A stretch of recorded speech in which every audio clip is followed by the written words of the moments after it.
Wavebreak is a retro-styled arcade jet ski game filled with vibrant colors, goofy characters, and a whole lot of charm. But there are a few things which weigh the game down a bit too.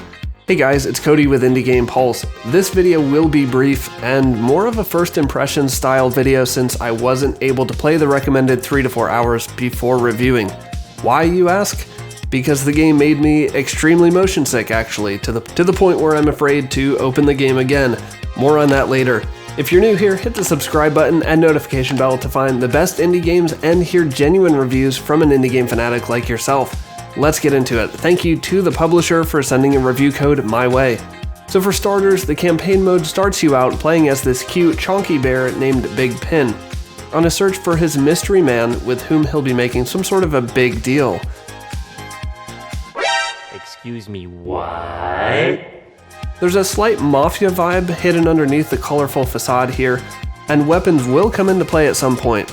Driving around in your speedboat, you are able to jump, spin, grind, and flip your way around different obstacles and explore the area to your heart's content.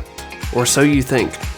I'll come back to that in a second. You can also do a number of tricks like kickflips, nose manuals, which look awesome in a boat, and many other tricks and variations. The tutorial, however, is pretty lackluster in terms of explaining all the different tricks, and I often discovered a new maneuver on my own before the game managed to tell me about it. Reminiscent of Tony Hawk's Pro Skater 2, there are many goals which you can achieve in each level, and a certain number of which you must complete before the next level will be opened up. Things like collecting all the letters in the word break, or doing a certain trick off of a specific jump, or collecting all the hot dogs or other objects scattered around the level. But each of these goals must be accomplished within a 3-minute time limit. There's no limit to how many times you can play a level, but I'm just not a fan of how short and broken up the timed segments are. There is, however, a free play mode in the custom game menu if you just want to drive around and explore to your heart's content.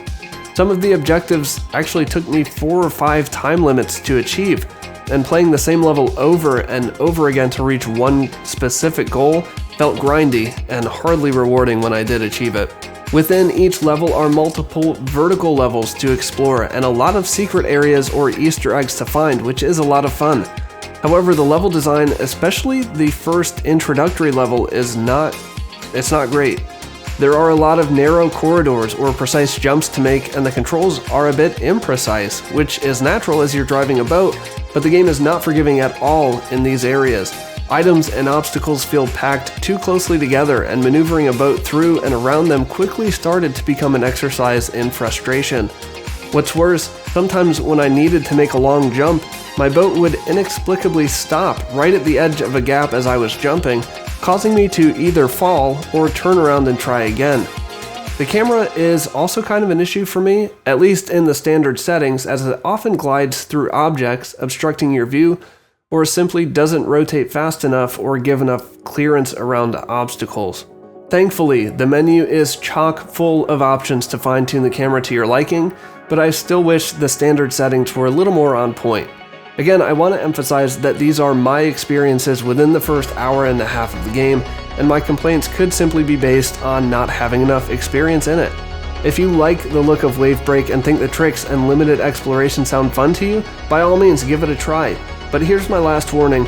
The camera moves a lot, up and down over waves, around and around as you drive, spin, and move around all the different obstacles.